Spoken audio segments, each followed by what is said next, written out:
येन चराचरं तत्पदं दर्शितं मे तस्मै श्री गुरुवे नमः।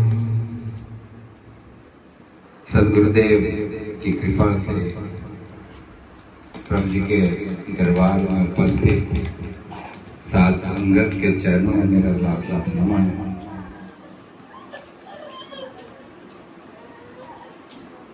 कि गुरुदेव की असीम कृपा से हमारे को योग का सत्संग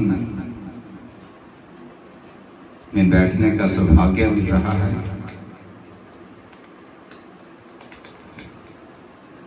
आदरणीय ठाकुर साहब के साथ चली हुई साध संगत को बहुत बहुत बधाई कि जो तप करने का सौभाग्य आपको मिल रहा है वो प्रभु जी की विशेष कृपा है कि आप रास्ते की कठिनाइयों को सहते हुए स्थान स्थान पर विभिन्न परिस्थितियों का सामना करते हुए योगेश्वर चमन के कार्य को आगे बढ़ाने के लिए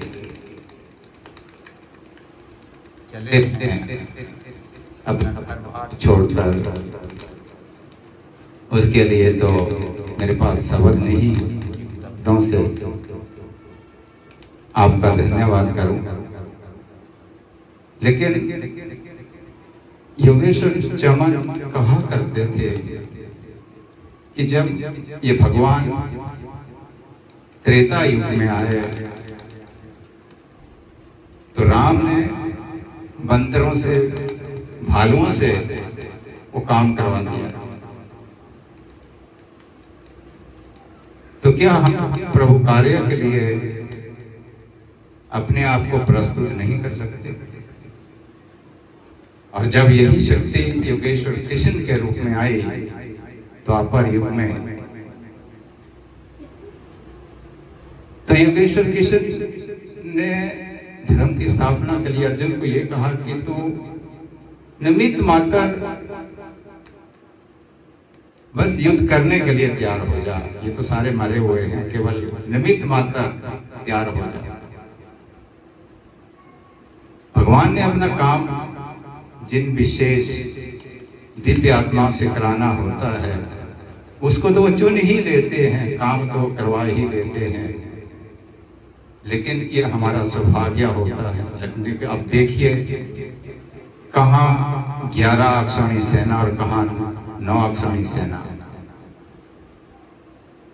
कहाँ इच्छा मृत्यु का वरदान लिए हुए भीष्म पितामह, योगेश्वर श्री कृष्ण की सारी सेना कौरवों के पक्ष में,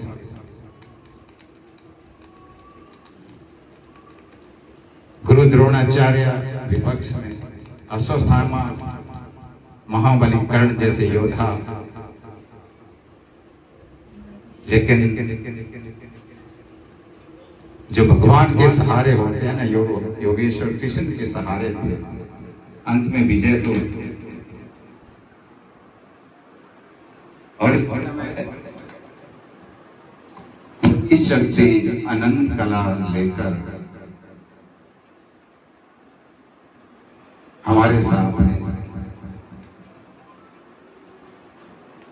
इतनी शक्ति तो अन्य युगों में भी नहीं थी, लेकर प्रभु जी हमारे उद्धार के लिए आए।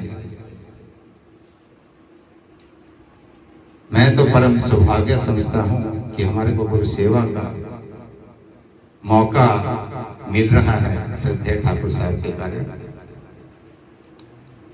जब भगवान राम हुए तो उनकी की जो लीलाएं थी उनके जन्म तक थी, योगेश्वर कृष्ण की लीलाएं उनके जन्म थी। अब देखिए जब प्रभु राम जी ने शरीर छोड़ दिया तो उनकी लीलाएं तो आज तक चली है, जगह जगह उन्होंने शरीर लीला तो रमा ली है, लेकिन उनके चमत्कार अभी तक चले। ये प्रमाण है इस चीज का कि प्रभु जी कल्पांत तक हमारे साथ रहेंगे। हमारे को बस आदरणीय आचार्य जी ने साधन हठियों के तड़ागे मुद्रा और अन्य साधनों का वर्णन किया, उन पे बस थोड़ा थोड़ा चलते जाना है। मैं तहे दिल से शुक्रिया अदा करना चाहूंगा डॉक्टर हरिदत्त कवाड़िया जी का कि हमारे ऊपर कृपा करने के लिए डॉक्टर साहब पधारे, समय दिया और उस ज्ञान को प्राप्त करने के लिए ना जाने हमने कितने वर्षों का तप करना पड़ता, जो कुछ एक मिनटों में बड़े सहज रूप से हमारे को बात समझा गए। भाई CL Yogi ji retired action हैं और देखिए 1971 की लड़ाई भी इन्होंने लड़ी है, नेवी में ये थे, बड़े कमिटेड पर्सन हैं। जब भी इनको बोलते थे काम के लिए बिल्कुल टाइम पे तैयार होते थे। एक बार हम शायद माहौल में थे कि कहाँ थे, कैंप में थे इकट्ठे, ये अपने पापा की बात बताया करते थे। जब हम बचपन में थे तो मेरे को तो यही पता नहीं है कि बाप से रूठना भी क्यों, क्या हो कुछ चीज होती है। मैंने पूछा क्यों? बोले जब थोड़ा सा, क्योंकि वो भी मिलिट्री मैन थे, आगे पीछे हो गया, जूता हाथ में होता था, दो मारी सिग्नल एकदम ओके होता था, रूठने का तो मौका ही नहीं मिलता था कि रूठने की भी बात होती। जो बोल दिया था बस ये वही होगा, गलती बिल्कुल भी एक्सेप्ट नहीं करते। और मिलिट्री में देखिए रीटेक का मौका नहीं होता। अगर आप बॉर्डर में हैं, गलती कर दी तो दुश्मन की गोली का निशान शिकार हुआ।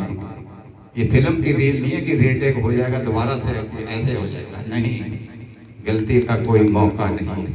और योग के मार्ग में भी वही, जो आदरणीय डॉक्टर साहब योग भ्रष्ट कह रहे थे, जो अधूरी साधना थी हमारी, ये शायद हम उसी वजह से इस योग साधना को पूर्ण करने के लिए इन योग यात्राओं में आगे बढ़ रहे हैं, चले हैं। और सदगुरुदेव के प्रति कमिटमेंट क्या होती है। जब आदरणीय डोगरा जी नेवी से रिटायर होके आए तो इनकी अपॉइंटमेंट इनकम टैक्स विभाग, इनकम टैक्स ऑफिसर की हो गई। और ये बड़े हो गए कि अब तो बहुत पैसा कमाऊंगा, इनकम टैक्स ऑफिसर लगा। पूरे डॉक्यूमेंट्स तैयार थे, केवल ज्वाइनिंग के लिए जाना था। और अंतिम परमिशन योगेश्वर चमन के चरणों में पहुंच गए कि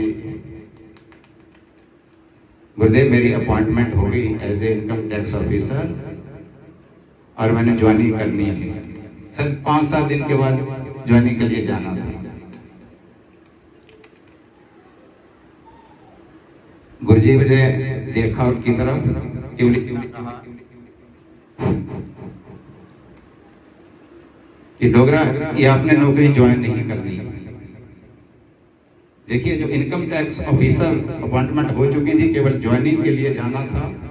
गुरु की आज्ञा होगी कि आपने नौकरी ज्वाइन नहीं करनी है। बोला पाँव के नीचे से तो जमीन खींच सके, अपना ज्वाइन कर सकता हूँ ना दिल को मना सकता हूँ, लेकिन बस कमिटमेंट आ गई थी, कमिटेड पर्सन है कि ठीक है गुरुदेव ने कह दिया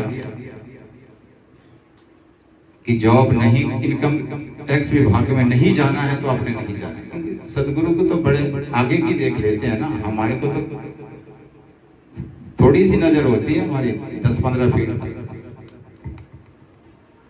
आगे हमारे साथ क्या होने वाला है ये तो प्रभु जी जानते हैं। और जो प्रभु जी की बात मानते हैं उनके लिए आज तक कोई घाटा नहीं हुआ।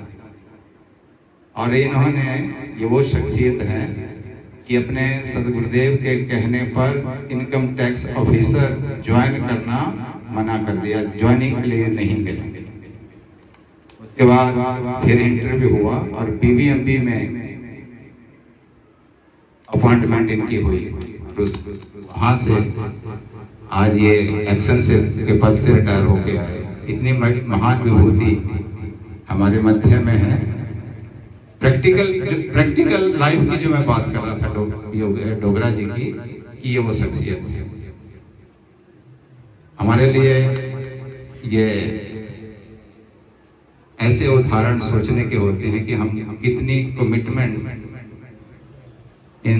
इस मार्ग में लगा सकते हैं। यहाँ पर एक बार फिर मैं आप सबके पधारने का आभारी हूँ। विशेषकर से अपनी गुरु बहन नीना सोनी जी जो गरीदड़ौला से आई है। मेरे को इनके परिवार की कंडीशंस का पता है। घर में रात को इसलिए गाड़ी में गया क्योंकि घर में पेशेंट हैं। इनके पतिदेव दुकान बंद करके फिर यहाँ पधारे हैं। घर में पेशेंट का अटेंडेंट रखवा कर सत्संग के लिए पधारे हैं। ये श्रद्धा भाव दिखाता है और इस श्रद्धा भाव से हमारा हौसला भी बढ़ता है काम करने का। आदरणीय ठाकुर साहब ने जो भी दिशा निर्देश दे रखे हैं, हम कोशिश करेंगे उनकी अनुपालना करते हुए इस योग के काम में, इस मार्ग में हम आपके सहाय बने।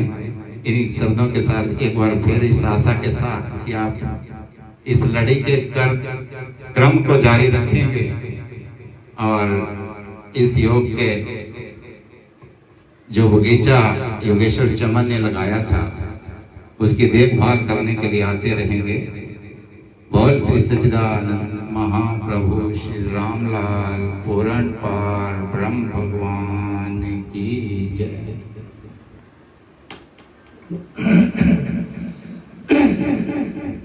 आदरणीय राजेश ठाकुर जी ने बहुत सुंदर बातें कही। करने वाले गुरुदेव हैं, इनका सहारा है। आज तक यही इनको हाथ से पकड़ के आगे ले जा रहे हैं, आगे भी ये ले जाएंगे और इनकी पूरी कृपा है। बदहस्त है जो गुरुदेव ने कहा था वो हम देख भी रहे हैं और वो हो भी रहा है। अब रामायण का सहगान